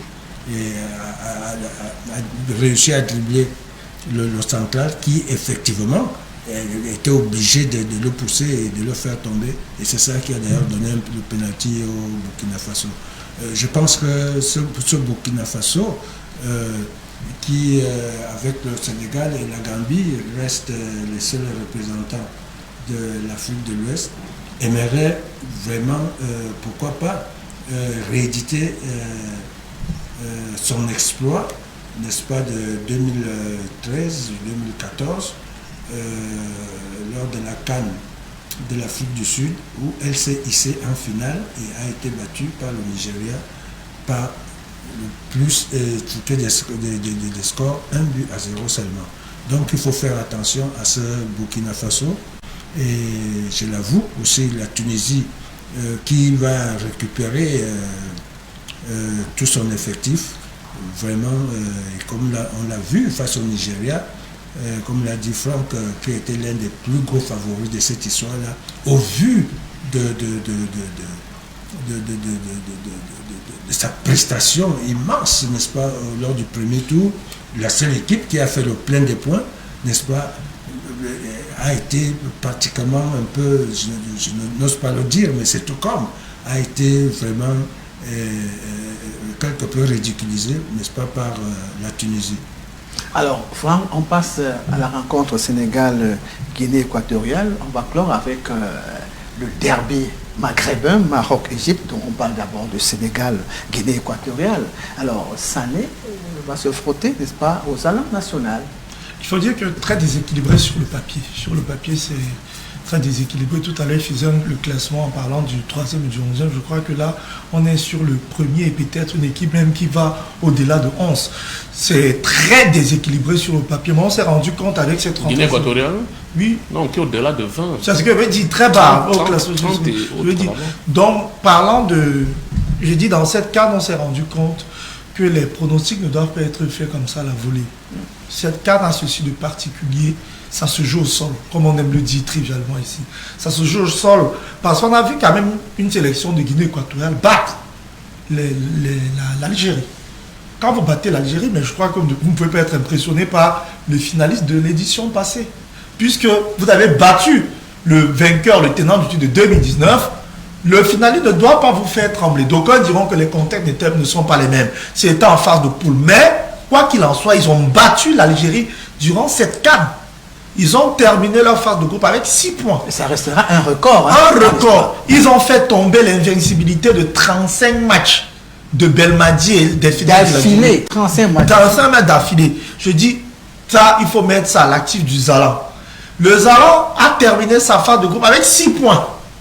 Le Sénégal a eu 5. Le Sénégal a eu 5. Moi, je veux des éléments comparatifs. Oui, le Sénégal a été premier, mais 5 points, ça veut dire une victoire. Quelle victoire, même encore interrogeant là. But inscrit à la 97e minute sur penalty. Juste un but durant toute cette phase de groupe. Pourtant, on a vu une Guinée équatoriale dans le groupe de la mort. Parce que quand on parle de cette Guinée, on se dirait qu'elle était dans un groupe abordable. Non, elle était avec la Côte d'Ivoire, l'Algérie, et ainsi de suite. Mais elle a terminé deuxième avec 6 points. C'est une Guinée équatoriale qui joue. Cette Guinée équatoriale, oui, elle est passée hier, on peut le dire, par la petite porte, parce que c'est en faisant le dos rond face à un adversaire joueur, mais elle apprend, elle gagne aussi en expérience. C'est une bonne chose. Qu'est-ce que je veux dire par là? Le Sénégal est favori. Ouais, le Sénégal a quand même, on ne va pas dérouler tous leurs joueurs dans les goals, le meilleur gardien du monde pour l'heure, Mendy, le prise de best. On a quand même en défense Khalidou Koulibaly au milieu de terrain. On a les Idrissa Gana Gueye, les Bounassa ou encore les Sadio Mané pour ne citer que ça. Là, il faut dire c'est une constellation de stars. Mais dans cette CAN, pour le moment, cette constellation de stars n'est pas en train de nous impressionner.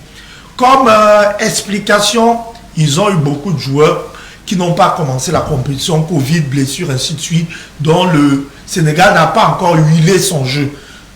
Un seul but, je le disais, inscrit durant la phase de groupe. Et face au Cap-Vert, ça a peiné. Ils ont battu une équipe qui était très amoindrie, privée de 2 joueurs, 9 contre 11. Et pour battre même, on dit 2-0. Mais le deuxième but de Baba Dieng a été inscrit durant les ultimes minutes au temps additionnel. Conclusion, Sénégal favori, mais on n'est pas très loin du match piège. Alors, Jean-Paul Akono, cette rencontre... Sénégal-Guinée équatoriale vous paraît-elle aussi facilement décorticable comme le fait Jean-Pierre? Non, il a sorti des arguments technico-tactiques et même psychologiques qui tiennent la route. Mais moi, je dirais que toutes ces rencontres, depuis les huitièmes de finale, ne peuvent être que des matchs pièges. On dit match piège pourquoi? Surtout pour les plus gros, les gros calibres, cylindrés, les plus gros calibres, que sont le Sénégal, que sont l'Algérie, le Cameroun, le Maroc et la Tunisie. Et ça devient donc des matchs pièges parce que face à leurs adversaires, on est étonné de les voir à ce stade de la compétition, alors qu'on aurait pu s'attendre à un Cameroun-Ghana, comme par exemple le Maroc-Égypte, à un Sénégal-Algérie, Sénégal-Mali, ou un Sénégal-Mali, un Nigeria, Cameroun. Mais on voit maintenant la Gambie, on voit la Guinée équatoriale. Mais vraiment, pour moi, c'est des matchs pièges, mais ils n'ont pas aussi volé, n'est-ce pas, leur place parmi les 8 meilleurs du continent actuellement au Cameroun. Donc il faut faire très attention. Et puis je crois que les Sénégalais qui semblent un peu monter face au Cap-Vert, même si ce n'est pas encore ce Sénégal, n'est-ce pas, qui il y a 2 ans avait fourni vraiment un football qu'on croyait la mener vraiment au sacre, mais avait trouvé devant elle une Algérie vraiment intenable. Donc les Sénégalais qui ont déjà vu jouer cette équipe équato-guinéenne vraiment devraient faire très attention s'ils ne veulent pas aussi passer à la trappe comme l'Algérie l'a été. Alors, Yannick, vous ouvrez le briefing du derby maghrébin entre le Maroc et les pharaons d'Égypte. Oui, avant peut-être que de placer un mot dans ce derby, dire que le Sénégal, même si le match sera difficile, va se qualifier face à la Guinée équatoriale. Moi, je pense que la Guinée a déjà fait sa canne. La Guinée est venue se faire plaisir. En tout cas, c'est pas moi qui le dis, hein, c'est-à-dire les joueurs équato-guinéens eux-mêmes le disent. Donc les Sénégalais peuvent dormir sur leur laurier. Non, pas les lauriers. J'ai dit, ça ne sera pas facile. Ça ne sera pas une qualification facile. C'est-à-dire que c'est quand même une équipe équato-guinéenne qui posera de sérieux problèmes. Personne ne l'a dit, Yannick. Personne n'a dit que la qualification d'une équipe sera facile. Hein. Voilà. Mais donc, on dit plutôt que c'est pour cela qu'il a utilisé le mot piège. Oui. C'est un match piège partout, surtout au Sénégal. Non, en fait, comme il fallait quand même placer un pronostic,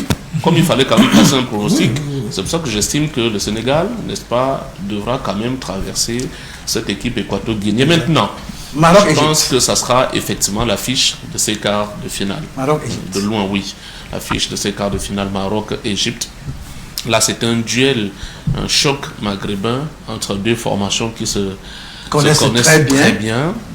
Mais il faut déjà d'emblée reconnaître que, au regard du parcours de ces deux équipes-là, le Maroc a quand même produit ce qui nous a souvent plu lorsque nous retrouvions ici le lendemain pour le débrief. Le Maroc, c'est une équipe effectivement qui joue, mais alors joue bien, avec cependant, il faut le relever aussi, un petit bémol, c'est que le Maroc n'arrive pas à concrétiser autant d'occasions qu'il se fait, n'est-ce pas, multiplier au cours d'une rencontre. Nous avons des exemples contre le Comore, contre le Gabon. Je crois que le dernier match, c'était contre le Malawi. Le Maroc a eu maille à partir en 8e de finale. Avec un nombre incalculable d'occasions, le Maroc ne s'est imposé que sur le score de 2-0. Donc, il faudra, pour le coach Vaïd, que j'ai également beaucoup apprécié, hein, surtout au niveau de sa tenue sur le banc de touche, il faudra effectivement d'ailleurs, lors de son interview après cette qualification-là, lui, il voit son équipe jouer la finale le 6 février prochain. Donc pour ça, le message à Vaïd, c'est qu'il faudra revoir ce flanc de l'attaque. C'est vrai qu'il a déjà fait reposer le numéro 9, qui, on ne sait pas trop comment lui faisait ça, lors du dernier match. Mais ce n'est pas encore suffisant. Il y a eu certes un but au cours du jeu, mais le Maroc marque beaucoup plus le coup de pied arrêté. Ça aussi, il faut le remarquer. Il peut donc arriver un match où vous n'avez pas la possibilité d'avoir ces coups de pied arrêtés. Comment donc vous allez pouvoir vous en sortir? Je pense qu'il y a un sérieux travail à faire sur le front de l'attaque de cette équipe marocaine qui se procure vraiment de grosses occasions de but au cours d'une rencontre. Mais là aussi, ça sera un calibre tout aussi différent des équipes que le Maroc a déjà eu à remporter lors de ces 4 derniers matchs. Il s'agit quand même de l'Égypte qui a gagné, je veux dire, non seulement en confiance, mais dont on a aussi vu évoluer même en termes de production de jeu. Ce n'est plus l'Égypte qui a joué contre le Nigeria lors de la première rencontre, qui a peiné face à des équipes comme la Gambie. C'est déjà une Égypte qui a quand même réussi à venir à bout hier de la Côte d'Ivoire, même si c'était au tir au but. Donc ça sera forcément une autre équipe avec un Mohamed Salah qui retrouve également ses automatismes. Donc ça sera, je vais dire, une affiche très intéressante. Ça tombe bien puisque ça sera au stade Omnisport Amadou Ahidjo. Personnellement, j'y serai. J'irai voir quand même les Hakimi évoluer, les Mohamed Salah évoluer. Donc c'est un match 50-50 au départ, mais je vois quand même le Maroc traverser. Alors, Jean-Paul Akono, moi, j'ai quelques soucis là, parce que on risque d'assister à un style de jeu semblable côté Maroc, côté Égypte. Alors, qu'est-ce qui pourra faire la différence au niveau du style de jeu entre le Maroc et l'Égypte, étant donné qu'ils ont les petites passes, les transmissions assez faciles. Alors, on pourrait, n'est-ce pas, assister à un jeu pas très varié entre les deux, et puis assister à un match pas soporifique, mais un peu ennuyeux. Tu parles, n'est-ce pas, leur système de jeu identique. Non, vu quand même ce que les deux équipes nous ont produit, surtout le Maroc qui semble un peu très constant dans ses performances et qui, n'est-ce pas, est monté même d'un cran, sinon de deux, n'est-ce pas, beaucoup plus pour s'affirmer aujourd'hui comme l'un des plus gros favoris, l'un des potentiels vainqueurs de cette 33e édition.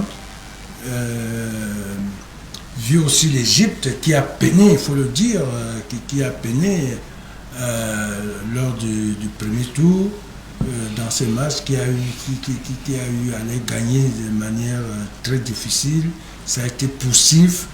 Je crois qu'ils n'ont gagné qu'un seul match, c'était contre le Soudan, je crois. Non, ils ont gagné 2 matchs. Ils ont gagné 2 matchs. L'Égypte a gagné, oui. Pas de score étriqué d'un but. 1-0. Oui. Soudan et Gambie. Soudan et Gambie, voilà. 1-0. Donc, mais au vu du match d'hier, j'ai l'impression que cette Égypte commence à se retrouver, n'est-ce pas, dans son véritable niveau.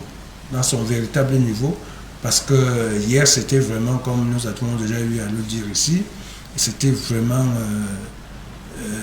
un match digne, n'est-ce pas, de deux grandes équipes qui ont fait honneur, n'est-ce pas, au football africain.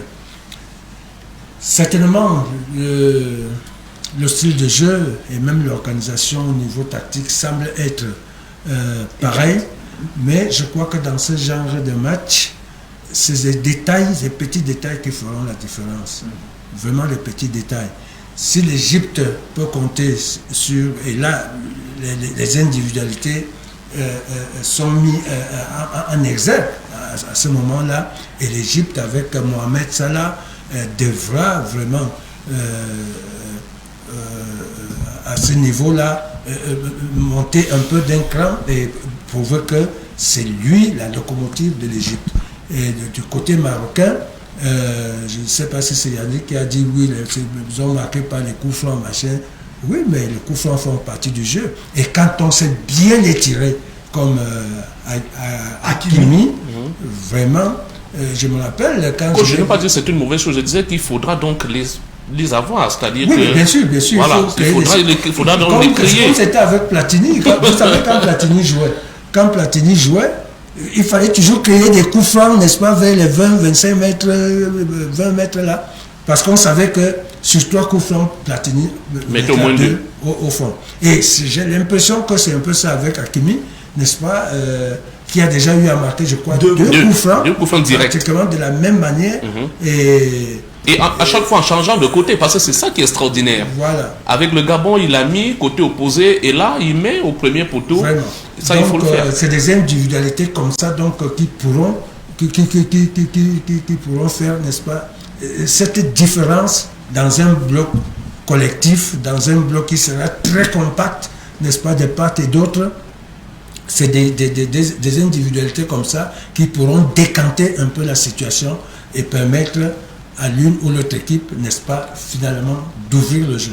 Alors, Frampek, vous avez juste 1 minute, hein, parce 30 que là, secondes, ça je peux. Bon, 30 secondes, merci. Merci non, pour, ça, 30 secondes. pour cette générosité. Non, je vous en prie. Avant de clore. Et bien, rapidement, en 30 secondes, il faut dire que Maroc-Égypte, c'est déjà un duel des entraîneurs. 2 entraîneurs très capés. Carlos Queiroz face à Vaïd. Ça, c'est déjà une très bonne chose. Donc, on aura certainement un grand match tactique. Sur le terrain, il faut dire que c'est le remake du quart de finale de 2017. Maroc-Égypte à l'époque, c'est l'Égypte qui s'était imposé 1-0. On sait, l'Égypte s'était fait battre en finale par le Cameroun. Donc c'est déjà, l'Égypte part avec un petit ascendant psychologique d'avoir gagné le dernier match. Et aussi parlant d'expérience, l'Égypte c'est quand même 7 trophées en CAN et le Maroc c'est un seul trophée. On s'attend à un très beau match. Une formation égyptienne quand même qui serait un peu plus fatiguée pour avoir beaucoup donné face à la Côte d'Ivoire, face à une équipe marocaine un peu plus fraîche. Mais je pense que l'Égypte part avec les faveurs des pronostics, non seulement pour l'expérience, mais je trouve que l'équipe est un peu plus mature que le Maroc qui joue bien, mais qui vendange beaucoup ses occasions de but. Voilà, merci beaucoup pour le respect, n'est-ce pas, du temps. C'est la fin de cette émission de ce jour. Nous comptons vous retrouver demain avec le même plaisir pour une autre édition. Sachez que le Cameroun descend dans l'arène samedi pour se frotter à la Gambie. Alors déjà, nous souhaitons beaucoup de courage aux Lions indomptables et nous attendons la qualification pour les demi-finales. Merci d'avoir suivi. Au revoir.